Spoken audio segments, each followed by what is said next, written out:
Salah satu dari suruhan dari tersangka ini menawarkan saya sebuah uang. Jadi ada dugaan bahwa pelaku saat ini tidak ada di Pati. Siapa namamu siapa? Azari. Azari siapa? Hola besinya kata Ani, Besti bersembunyi di balik gelar keagamaan namun menyimpan rekam jejak yang mengerikan. Pelarian panjang seorang oknum kiai asal Pati, Jawa Tengah akhirnya tamat. Pria yang diduga menjadi predator seksual bagi puluhan santrinya ini diringkus tim Jatarnas Polda Jawa Tengah di tempat persembunyiannya di Wonogiri. Di bawah sorotan senter dan kepungan para petugas, ia pun tertunduk dan tak berkutik. Terdengar jelas suara petugas menginterogasi tersangka terduga pelaku di lokasi penangkapan. Siapa namamu siapa? Azari. Azari siapa? Azari. Azari siapa? Ya Azari itu memang sama saya Azari. Sing di Kiai mana kamu? Cekal Kiai Mergopo. apa? Betul Kiai. Ponpes apa? Cekal Mergopo. Tangkap karena apa? Enggak bisa ngomong. Karena pencabulan saja. Hah? Katanya pencabulan, Pak. Oh, katanya pencabulan. Oke. Kalau katanya oke. Yo, clear. Halo Sobat Anti Bandit, pagi ini jam 7.48 kita bergeser ke Polresta Pati. Kegiatan perburuan tersangka pelecehan seksual dipimpin oleh Pak Kasat Reskrim Kompol Dika bersama teman-teman. Kata-kata hari ini Komandan. Alhamdulillah selalu ikhlas, tekun agar tekan. Siap, terima kasih Komandan, tetap semangat Komandan, mohon izin. Selamat pagi Mas Lur, Sobat Anti Bandit. Pagi ini bersama Pak Bambang. Siap. Ada Pak Har, Mas Sukmo, sama ini. Kata-kata hari ini, Pak Bambang. Tetap semangat.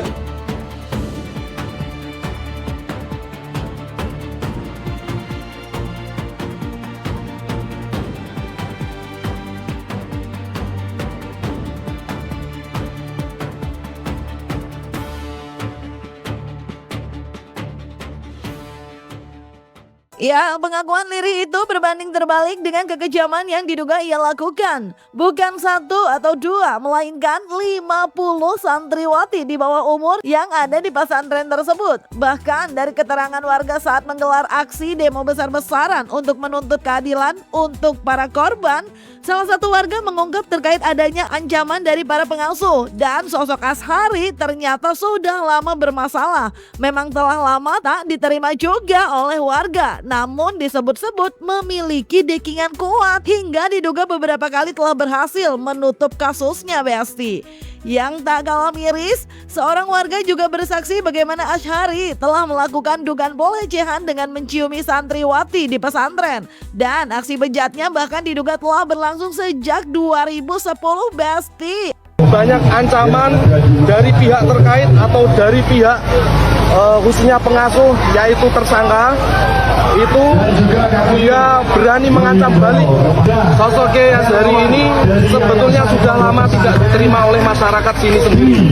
Akan tetapi dia itu simpatisannya bukan dari masyarakat sini, akan tetapi dari luar.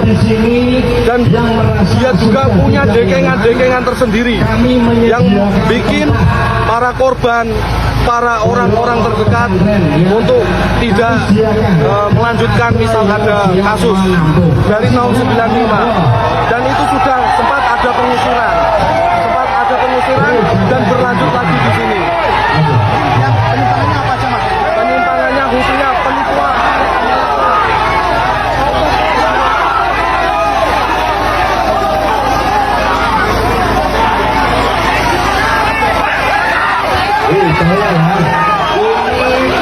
Acara ini tanggung jawab saya. Jadi jangan bikin masalah. Kita dengarkan ya.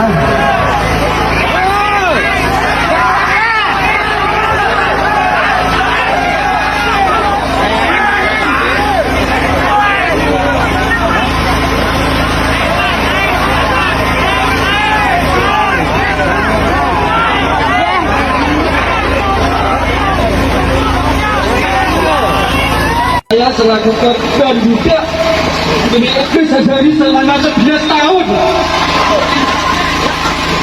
dari tahun 2008, Iblis Azhari setiap hari orangnya itu tidurnya nggak pernah sama istrinya. Ya, setiap hari itu tidurnya sama bojone Giarto, sama bojone Miftah.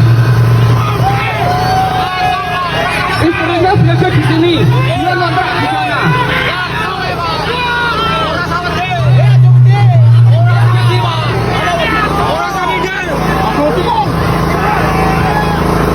Banyak sekali kalau salaman sama santri-santrinya itu dicium pipi kanan kiri, batuk. Lambenya juga dicium lambene. Ini iblis ini.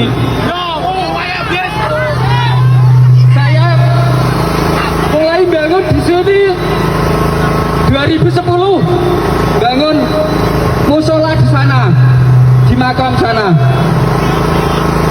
Jadi kalau pondok ini nggak diberhentikan, semua orang yang ada di pondok sini tuh kena gendopnya Iblis Azhari.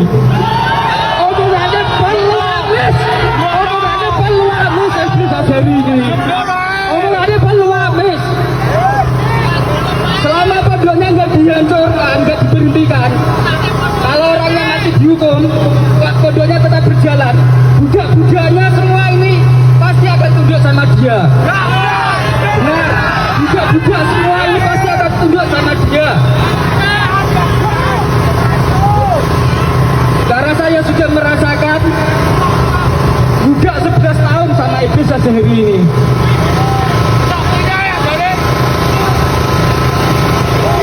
Dari bangun musola di sana sampai bangun MI sini, tingkat RA, itu semuanya dana-dana dari budak-budaknya Iblis Azhari ini. Jadi kalau yayasannya ini nggak dihancurkan, nggak diberhentikan, orangnya dihukum keluar dari hukuman, tetap nanti akan berjalan seperti ini lagi. Saya yakin 1000%. Saya yakin 1000%. Iblis Azhari ini budak-budaknya masih banyak. Kalau nggak diberhentikan, kasihan yang menjadi korban. Kasihan yang menjadi korban kalau nggak diberhentikan. Dugaan kasus Azhari dengan pencabulan kepada 50 santrinya makin menambah kemurkaan publik ketika diketahui melalui kuasa hukum korban kalau pihaknya diduga pernah mencoba memberikan uang hingga 400 juta rupiah. Namun kasihan banget nih karena ditolak oleh kuasa hukum korban. Dengan tegas ia menyatakan uang tersebut haram dan tekadnya pun tetap ingin sang oknum kiai mempertanggungjawabkan perbuatannya kepada para santriwati yang diduga telah dilecehkan. Terlebih terduga korban juga ternyata kebanyakan merupakan yatim piatu dan terduga korban yang hamil pun hingga dinikahi kepada santri lain untuk menutupi kejahatannya. Salah satu dari suruhan dari tersangka ini menawarkan saya sebuah uang. Tidak main-main itu, oknumnya itu menawarkan saya senilai 300 juta. Itu di pertama ada saksi itu. Saya tolak. Kenapa? Saya masuk di ranah ini selaku kuasa hukum, janji pada diri saya sendiri untuk mengungkap ini agar tidak ada korban yang lain, harus cepat ditetapkan tersangka dan harus ditahan. Dari pertama sudah ditawarkan 300 juta, kedua kali ditawarkan 400 juta.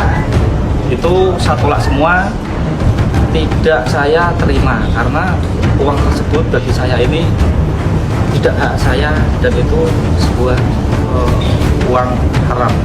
Yatim piatu, apalagi di situ korbannya itu banyak, kebanyakan anak yatim piatu. Korbannya banyak. Banyak.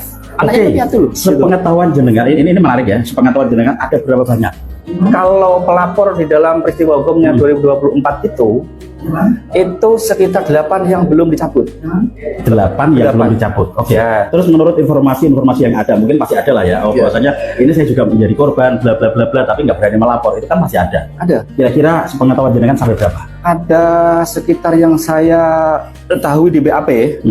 Itu peristiwanya kan ada di beberapa hari, tempat.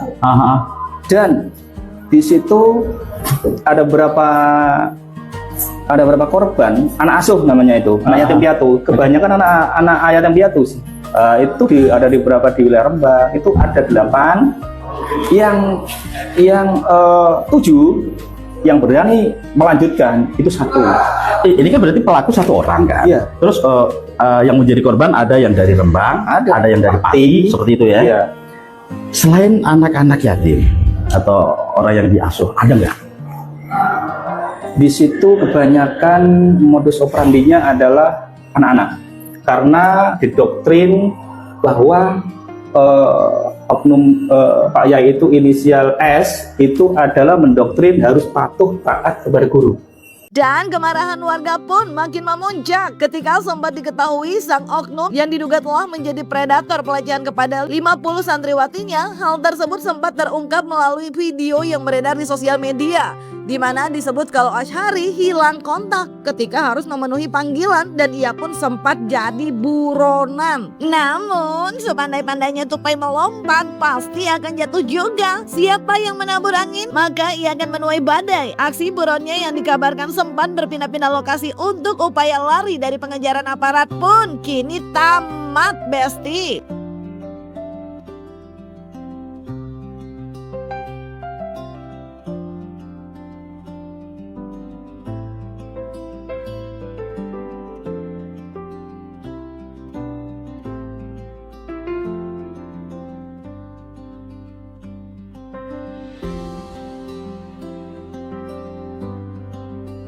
Tadi ada dugaan kabur itu benar Pak ya? Atau gimana?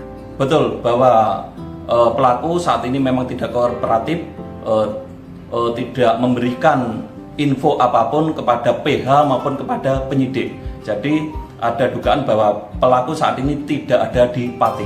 Masih dalam pengejaran ini ya? Betul, pada saat ini masih dalam proses pengejaran oleh tim kami yang ada di lapangan.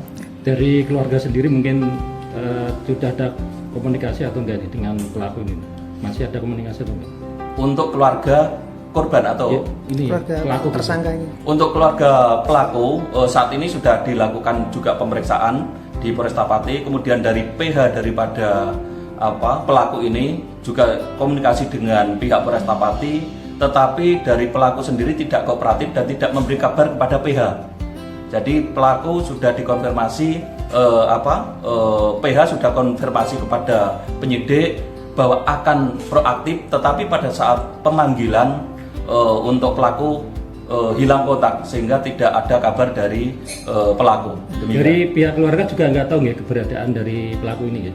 Untuk keberadaan pelaku, pihak keluarga juga tidak mengetahui, sampai saat ini tidak tahu keberadaan pelaku di mana dia berada.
Ya Besti, jubah agama bukanlah tameng untuk menutupi kejahatan dan uang pelicin tidak akan pernah bisa membungkam kebenaran. Akhir pelarian sang oknum kiai di Wonogiri menjadi bukti nyata. Sejauh apapun seorang predator anak bersembunyi, jerat hukum pasti akan merobek topengnya. Kini publik menanti ketegasan aparat. Tidak boleh ada kompromi, apalagi ruang damai bagi perenggut masa depan anak bangsa. Keadilan mutlak harus ditegakkan demi puluhan santriwati yang telah mengumpulkan keberanian untuk bersuara. Jangan lupa like, subscribe, komen, dan share biar bisa dapatkan video berita terkini lainnya hanya di Kata Ani Besti.